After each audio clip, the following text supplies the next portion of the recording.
तो मूवी की शुरुआत होती है एक चा युंग नाम की बालिका से, जिसको अभी अभी उसके स्कूल वालों ने सस्पेंड कर दिया। लेकिन क्यों? क्योंकि उसने कुछ बुलीज को उनकी नानी दादी सब याद दिलाई थी। इसलिए तब ये देखकर उसके डैड पियो ने उसका एडमिशन एक नए स्कूल में कराया, जहाँ की टीचर ने उसे समझाया कि अगर तुमने अपना गुस्सा कंट्रोल नहीं किया तो तुम्हें इस स्कूल से भी निकाल दिया जाएगा। तब ये सुनकर पियो बोला कि अरे नहीं नहीं जी, ये गुस्सा नहीं करती, ये तो सीधा अपने गुस्से को पुलिस पर निकाल देती है। खैर, अब उसका एडमिशन तो हो गया, लेकिन पियो चायुंग को समझाने लगा कि तुम्हें अपना गुस्सा कंट्रोल करना चाहिए, जबकि अभी वो अपना सूसू तक कंट्रोल नहीं कर पाया। इसलिए वो वॉशरूम में चला गया, जहाँ उसके पीछे से चायुंग ने देखा कि कुछ बुलीज एक लड़के को परेशान कर रहे हैं, क्योंकि उसने इन्हें चीटिंग नहीं कराई थी। तब वो लड़का यानी डोंग बोला कि मैंने इसलिए चीटिंग नहीं कराई ताकि अगली बार तुम लोग एग्जाम में पढ़ कर आओ। तब ये सुनते ही बुलीज ने उसे मारना शुरू किया, जो देखकर चायुंग इनका एमएमएस बनाने लगी। तभी इन बुलीज ने ये देखकर उससे वो रिकॉर्डिंग वाला फोन मांगा, लेकिन इन्हें उससे वो फोन तो नहीं बल्कि उल्टा प्रसाद मिल गया। अब आप सोचोगे ये इतने अच्छे से कैसे लड़ लेती है? तो मैं बता दूं कि असल में पियो यानी उसके डैड एक कराटे मास्टर है, तो जीन्स का तो फर्क आता ही है ना मेरे भाई। और इसी के साथ द एक्सप्लेनर्स कल्ट इंट्रोड्यूस करते हैं जस्टिस हाई। तो नाउ बैक टू स्टोरी, जब अगले दिन टीचर ने क्लास में चायुंग का इंट्रोडक्शन कराया, जहां उसे देखकर डोंग तो काफी खुश हुआ, लेकिन इन बुलिस की हवा टाइट हो गई। तब डोंग उसे थैंक यू कहने लगा क्योंकि उसने उसे बचाया था, लेकिन चायुंग निकली सिग्मा फीमेल, जिसने डोंग को अपने से दूर रहने के लिए कहा। अब उसी रात दो पियक्कड़ डोंग की मदर के रेस्टोरेंट में ड्रामा करके बिना पैसे दिए जाने लगे, जिस पर जब उसकी मॉम ने अपने पैसे मांगे तो इस पियक्कड़ ने उन्हें धक्का दे दिया। तब ये देखकर यहाँ डोंग आया, जो कि खुद को स्ट्रॉन्ग दिखाने लगा, लेकिन क्या फायदा जब हाथ में नहीं था गूदा तो क्यों मैदान में कूदा। खैर, अब अगले दिन स्कूल में जब चायोंग अपनी क्लास में जाने लगी तो तभी एक बुली शैना ने आकर उससे उसका फोन मांगा, जो ना देने पर वो उसे मारती कि तभी चायोंग ने उसका हाथ मोड़कर उसके दूसरे हाथ में दे दिया कि औकात में रहिए। तब ये देखकर बाकी बुली भी भाग गई, जहाँ सीन को डोंग ने भी देख लिया। तब वो थोड़ी देर बाद चायोंग के पास पहुंचा कि मैं तुमसे कराटे सीखना चाहता हूँ ताकि मैं अपनी मॉम की हेल्प कर सकूं। जिस पर चायोंग ने कहा भी कि क्यों, तुम्हारे फादर नहीं है? तब ये सुनकर डोंग ने उसे मना किया कि नहीं, वो बचपन में ही हमें छोड़कर चले गए थे। तब ये सुनकर वो उसे अपने डैड पियो की एकेडमी में ले आई, जहाँ डोंग पियो का पहला स्टूडेंट था। हालांकि इस नए बकरे स्टूडेंट के लिए चायुंग को थोड़ी कमीशन भी मिली, पर चलता है। खैर, तो अब यहाँ डोंग की ट्रेनिंग स्टार्ट हुई, जिसमें कि उसकी फिटनेस का लेवल उतना ही था जितना नेपोटिज्म में एक्टिंग का होता है। खैर, तब चायुंग भी अच्छे से डोंग की हालत पतली करने लगी। दूसरी तरफ शेना, जो कि अपनी बेइज्जती से काफी गुस्सा थी, इसलिए वो स्टूडेंट काउंसिल में पहुंची, जहां उसने अपने क्रश जिन को ये सारी बात बता दी कि कैसे एक जूनियर ने उसकी बेइज्जती करी। तब ये सुनकर जिन ने स्टूडेंट काउंसिल के प्रेसिडेंट से कहा कि बुलाओ तो जरा इस जूनियर को, हम भी देखें। तब ये ऑर्डर होते ही कुछ चंगू मंगू चायुंग को लेने क्लास में पहुंचे, जहां जब वो स्टूडेंट काउंसिल के ऑफिस में आई तो वहां प्रेसिडेंट के साथ साथ चेना और जिन इसका इंतजार कर रहे थे। तब प्रेसिडेंट ने उससे पूछा कि तुमने सीनियर की बेइज्जती क्यों करी, जिस पर चायुंग ने जवाब दिया कि मैंने जो किया उसे बेइज्जती नहीं सेल्फ डिफेंस कहते हैं, और दूसरी चीज कि मैंने सिर्फ अपने क्लासमेट की हेल्प की थी। तब ये सुनकर प्रेसिडेंट कुछ कहता कि इतने में जिन ने चायुंग को यहाँ से जाने दिया, जो देखकर चेना और प्रेसिडेंट दोनों का अच्छा नहीं लगा। लेकिन क्या करे, जिन इनकी तरह बुली करने वाला लड़का नहीं था। खैर, अब अगले दिन फिर से इनका कराटे सेशन शुरू हुआ, जहाँ डोंग ने चायुंग से पूछा कि तुम इतनी फिट और सुंदर होकर भी इतनी शांत और अकेली क्यों रहती हो। जो सुनकर वो बोली कि देखो, मुझे अच्छा नहीं लगेगा कि कोई मेरी जिंदगी में आया और फिर बिना मेरी मर्जी के चला भी गया। इसलिए ही मैं अकेले रहना पसंद करती हूँ, क्योंकि एक दिन सबको चले ही जाना है। जो सुनकर डोंग बोला कि लोग आते हैं और चले जाते हैं, लेकिन उनकी यादें हमेशा हमारे साथ रहती हैं।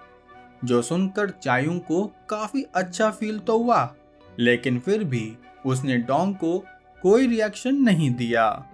दूसरी तरफ जिन, प्रेसिडेंट और बाकी लोग मिलकर पार्टी करने लगे, क्योंकि अब वापस से इनका पुराना साथी यह टकला भी स्कूल में आ गया। इसलिए ये सभी काफी खुश थे, सिवाय जिन के, क्योंकि वो इन बुलीज और इस बुली नेचर को सपोर्ट नहीं करता। खैर, तब प्रेसिडेंट ने जिन को बताया कि मैंने एक माफिया गैंग को ज्वाइन किया है, जिसकी जल्दी ही मुझे मेंबरशिप फीस भी भरनी होगी। तब जिन ने उसे मना भी किया कि ये सही नहीं है, लेकिन फिर भी प्रेसिडेंट ने जिन की बात पर उतना ही ध्यान दिया जितना आप मेरी सब्सक्राइब वाली लाइन पर देते हो। खैर, तभी अगले दिन यहाँ वो माफिया गैंग का लीडर ये छपरी आया, जो कि प्रेसिडेंट से मेंबरशिप फीस लेने आया था।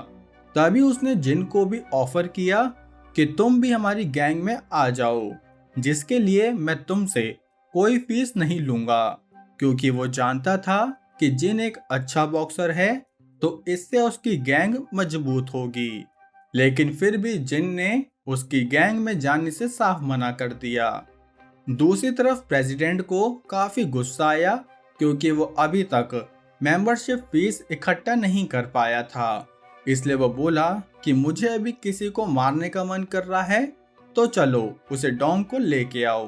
तब ये सुनकर दो चंगू मंगू डोंग को पकड़ने आए, जहाँ डोंग इन्हें अपनी ट्रेनिंग का कमाल दिखाकर इनके तोते उड़ाने लगा, लेकिन सिर्फ अपने सपने में। असल में तो वो इनसे पिट ही रहा था। तब ये देखकर जिन ने इन चंगू मंगू को यहाँ से जाने के लिए कहा, जो देखकर यहाँ टकला भी आ गया कि क्यों भाई, हमारे प्रेसिडेंट का आदेश कौन ना मानेगा के। इसलिए तब वो जिन को भी मारने लगा, जिस बीच अब यहाँ चायुंग भी आ गई, जो कि डोंग को अपने साथ ले जाने लगी कि चलो कराटे सेशन के लिए चलते हैं।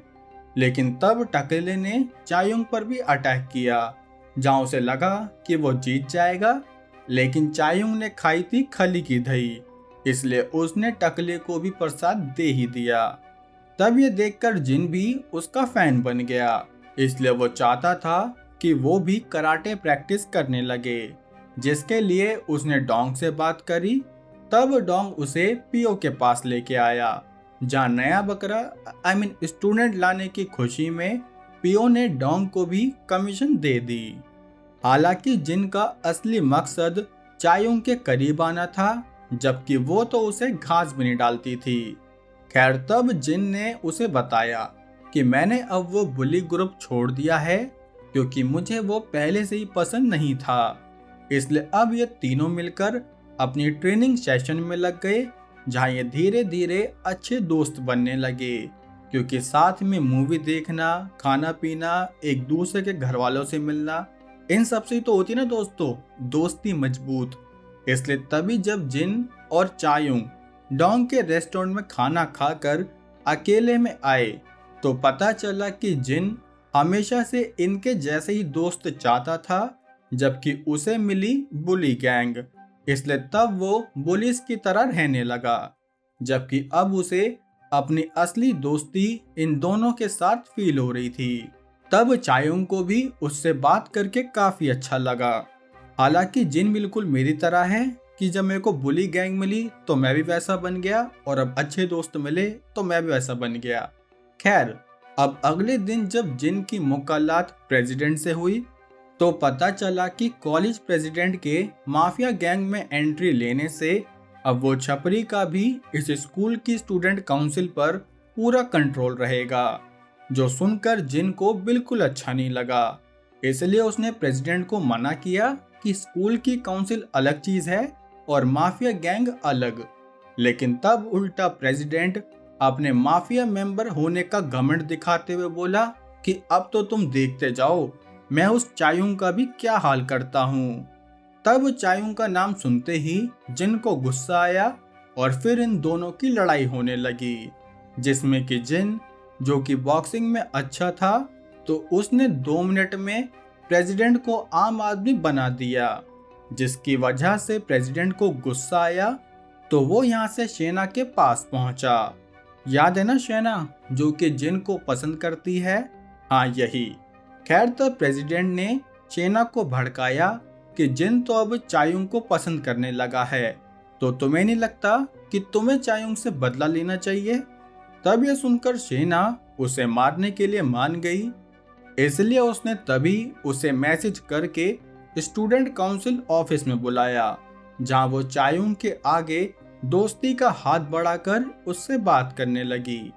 तभी उसने उसे कॉफी भी दी जिसमें कि उसने जहर मिला रखा था। तब उसने पूछा कि जिन के साथ तुम्हारा क्या रिश्ता चल रहा है, जिस पर चायुंग ने कह दिया कि जिन तो बस मेरा दोस्त है जो कि मेरे पापा की एकेडमी में ट्रेनिंग लेने आता है। तब ये सुनकर शेना को अपनी गलती का एहसास हुआ, इसलिए उसने तभी चायुंग की कॉफी गिरवा दी, जो देखकर प्रेसिडेंट को गुस्सा आया। इसलिए उसने शेना के 2 रैपट रखे और पीछे से टकले ने भी चायुंग को बेहोश कर दिया।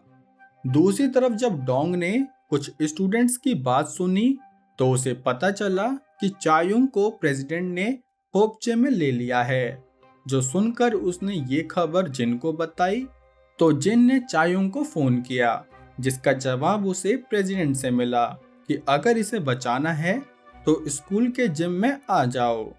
तब ये सुनते ही ये दोनों जिम में जाने लगे, जिस बीच इन्हें टकले ने रोक लिया। तब उसने यहाँ अपने और साथी बुलाए, जो देखकर जिन और डोंग ने इनसे लड़ना शुरू किया, क्योंकि कराटे प्रैक्टिस कर रहे हैं ना, तो दिखाओ प्रैक्टिकल। खैर, अब ये इन सबके तोते उड़ाकर जिम की तरफ आने लगे, जहाँ प्रेसिडेंट पहले से ही चायुंग की हालत टाइट कर रहा था। तभी यहाँ डोंग और जिन आए, जिनके सामने प्रेसिडेंट चायुंग को मारने की धमकी देने लगा, जिस पर जिन खुद घुटने पर आ गया कि उसे छोड़ दो। तब ये देखते ही प्रेसिडेंट ने जिन को मारना पीटना शुरू किया, जो देखकर डोंग भी हिम्मत करके इस लड़ाई में कूद पड़ा। लेकिन उसके कूदने का घंटा फर्क नहीं पड़ा, क्योंकि प्रेसिडेंट उसे निरमा साबुन से धोने लगा। तभी इस कलेश के बीच चायुंग ने अपने हाथ खोल लिए, जिसके बाद उसने प्रेसिडेंट के ऐसी ऐसी जगह डेंट लगाए कि अब वो उठने की हालत में भी नहीं रहा। तब प्रेसिडेंट को कोने में बिठाकर ये तीनों अपनी मरहम पट्टी कराने चले गए, जहाँ मूवी के एंड में हमें पता चला कि अब पीओ की एकेडमी में किलो के भाव में स्टूडेंट्स आने लगी, जो कि सेल्फ डिफेंस सीखना चाहती थी। अब इसी के साथ ये मूवी एंड हुई दोस्तों। तो अब कहानी कैसी लगी लाइक कमेंट करके बताया करो दोस्तों। व्यूज इतने होते हैं, लाइक कमेंट होते नहीं है। खैर, अब हम देखते हैं हमारे आज के शाउट आउट, जहाँ पटियाला मेड कह रहे हैं कि पिछली मूवी मैंने वो एक्सप्लेन करी जो बाकियों ने भी एक्सप्लेन की हुई है। तो दोस्त, एक बात की मैं आपको गारंटी देता हूँ कि मैं जैसे एक्सप्लेन करूंगा ना, वैसे कोई दूसरा चैनल एक्सप्लेन नहीं करता होगा, जिसकी गारंटी मेरी रेगुलर ऑडियंस आपको दे देगी।